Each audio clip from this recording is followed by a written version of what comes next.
Good morning friends. അപ്പോൾ ഇന്നത്തെ എൻ്റെ മോർണിംഗ് റുട്ടീൻ ഒന്ന് കണ്ടു നോക്കിയാലോ.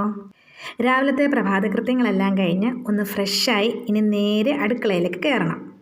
ഈ വീഡിയോ എടുത്തതിൻ്റെ തലേ ദിവസം രാവിലെ തൊട്ട് വൈകുന്നേരം വരെ എൻ്റെ ജീവിതത്തിൽ ഒരിക്കലും മറക്കാൻ പറ്റാത്ത ഒരു അനുഭവം ഉണ്ടായി. അതെന്താണെന്നുള്ളത് ഒരു വീഡിയോ പോലെ ഞാൻ ചെയ്തിടാമേ. അപ്പോൾ എല്ലാവരും ഒന്ന് കണ്ടു നോക്കണം.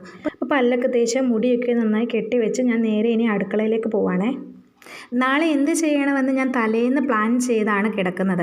അതുകൊണ്ട് രാവിലെ ഇടിയപ്പവും മുട്ടക്കറിയുമാണിന്ന്. ആദ്യം തന്നെ ജനലൊക്കെ ഒന്ന് തുറന്നിടും കേട്ടോ. ഇടിയപ്പത്തിൻ്റെ പൊടിയുണ്ട്, പക്ഷെ മുട്ടക്കറിക്ക് മുട്ട മാത്രമില്ല. രാവിലെ വാങ്ങിക്കാമെന്നും പറഞ്ഞ് കിടന്ന ആളാണ്, ഇതുവരെ എഴുന്നേറ്റിട്ടില്ല. ഇനി പോകുന്നതിന് മുന്നേ എങ്കിലും എഴുന്നേറ്റ് വാങ്ങിച്ച് തന്നാൽ സെറ്റ്. അതിനു മുന്നേ ബാക്കി കാര്യങ്ങളെല്ലാം ചെയ്ത് തീർക്കണം. മുട്ട ലാസ്റ്റ് മതിയല്ലോ. അപ്പോൾ ഇടിയപ്പത്തിൻ്റെ മാവ് റെഡിയാക്കാം. നേരത്തെ ഞാൻ വാങ്ങുന്ന പൊടി എന്ന് പറഞ്ഞാൽ 1 ഗ്ലാസ് പച്ചവെള്ളത്തിൽ 1 ഗ്ലാസ് പൊടിയിട്ട് കലക്കി വെച്ച് പെട്ടെന്ന് തന്നെ എടുക്കാൻ പറ്റുമായിരുന്നു. ഇത് പക്ഷേ അങ്ങനെയല്ല, വെള്ളം തിളപ്പിച്ച് കുഴച്ചെടുക്കണം. ഇത് വലിയൊരു ടാസ്ക് തന്നെയായിരുന്നു. മാവ് ചൂടോടെ തന്നെ കുഴച്ച് വെക്കണം. കൈയൊക്കെ പൊള്ളി ഒരു പരുവമായി. നന്നായിട്ട് കുഴച്ചാലേ നല്ല സോഫ്റ്റായിട്ട് കിട്ടത്തുള്ളൂ. അപ്പോൾ നന്നായിട്ട് കുഴച്ച് ഞാൻ മാവ് വെച്ചു. ഇനി തേങ്ങ ചിരവി എടുക്കണം.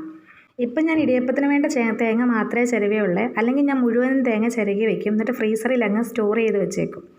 ഇനി ഇടിയപ്പം ഉണ്ടാക്കാം. എനിക്ക് ഈ സേവനാഴിയുടെ അടപ്പൊന്ന് അടഞ്ഞു കിട്ടാൻ ഭയങ്കര പാടാണ് കേട്ടോ. അടയ്ക്കുക എന്നുള്ളത് ഭയങ്കര ടാസ്ക്കാണ്. പിന്നെ ഈ ഇടിയപ്പം ഉണ്ടാക്കുമ്പോൾ എനിക്ക് ഓർമ്മ വരുന്നത് ജയ ജയ ഹോ എന്ന സിനിമയില്ലേ, അതിനകത്ത് അമ്മയുടെ മുഖമാണ്. നിങ്ങൾക്കും അങ്ങനെ റിലേറ്റ് ചെയ്യാൻ പറ്റുന്നുണ്ടോ? ആദ്യം ഞാൻ സ്റ്റീം ചെയ്യുന്ന പാത്രത്തിൽ കുറച്ചുണ്ടാക്കി കേട്ടോ. പിന്നെ ബാക്കി ഇഡലിയുടെ തട്ടിലും ഉണ്ടാക്കി വെച്ചേ. അതാകുമ്പം കാര്യങ്ങളൊക്കെ കുറച്ച് എളുപ്പമാവുമല്ലോ. അപ്പോൾ ഞാൻ ആദ്യം വെച്ച സെക്ഷൻ ഓൾറെഡി റെഡിയായി. ഞാനപ്പോൾ അത് കാസറോളിലോട്ട് ചൂടോടെ മാറി. പിന്നെ ഇനി ഇഡലി തട്ടിൽ വെച്ചത് സ്റ്റീം ചെയ്തെടുത്താൽ മതി. അപ്പോൾ ഇനി അച്ചയ്ക്ക് പോകാൻ നേരം ആകുമ്പോഴത്തേന് ടിഫിനിലേക്കുള്ളത് അതായിട്ട് എടുക്കാമെന്ന് കരുതി. കൂട്ടത്തിൽ തന്നെ ഞാൻ മുട്ടക്കറിക്കുള്ള ഗ്രേവി റെഡിയാക്കിക്കൊണ്ടിരിക്കുവാണേ. ഇനി മുട്ട കൊണ്ടുവരുമ്പം പുഴുങ്ങി അങ്ങ് ഇട്ടാൽ മാത്രം മതിയല്ലോ. അമലച്ചനപ്പം തന്നെ കടയിൽ പോയിട്ടുണ്ടായിരുന്നു. അപ്പം ഞാൻ കുറച്ച് ലിസ്റ്റും കൂടി കൂടുതൽ പറഞ്ഞു. മുട്ട മാത്രമല്ല പഴവും പാലും കൂടി എക്സ്ട്രാ പറഞ്ഞിട്ടുണ്ട് കേട്ടോ. അങ്ങനെ ഗ്രേവി റെഡിയായി. ഇനി ഒന്ന് തിളച്ചാൽ മാത്രം മതി. അപ്പം തന്നെ ഞാൻ കുറച്ച് ചൂടുവെള്ളം വെച്ചിട്ടുണ്ടായിരുന്നു അമലയുടെ ടിഫിൻ ബോക്സ് ഒന്ന് കഴുകിയെടുക്കാൻ വേണ്ടിയിട്ടേ. കുരുപ്പാണെ അലച്ചുകൊണ്ട് പുറകെ നടക്കും അവൾക്ക് വെളിയിലിറങ്ങാൻ വേണ്ടി. വേഗം തന്നെ മുട്ട പുഴുങ്ങാൻ വെച്ച് കൂടെ തന്നെ ചായയും കൂടി വെച്ച് കേട്ടോ. എനിക്ക് എത്ര ഉപ്പ് നോക്കിയാലും മതിയാവത്തില്ല. അമലിയാവുമ്പം എല്ലാം സെറ്റാണ്. കതക് തുറന്ന് കുരുപ്പിനെ നൈസായിട്ട് വെളിയിലിറക്കി. അവിടെ നിന്ന് അവൾ പുല്ല് തിന്നിട്ടും കയറിക്കോളുവേ. അപ്പോഴത്തേന് ഞാൻ അമലിച്ചിന് കൊണ്ടുപോകാനുള്ള ഫുഡ് എടുത്തു. അടുപ്പിച്ച് 2 ദിവസം ചോറായിരുന്നു കൊണ്ടുപോയത്. അതുകൊണ്ട് ഇന്ന് ഇടിയപ്പത്തിൽ അങ്ങ് ഒതുക്കി.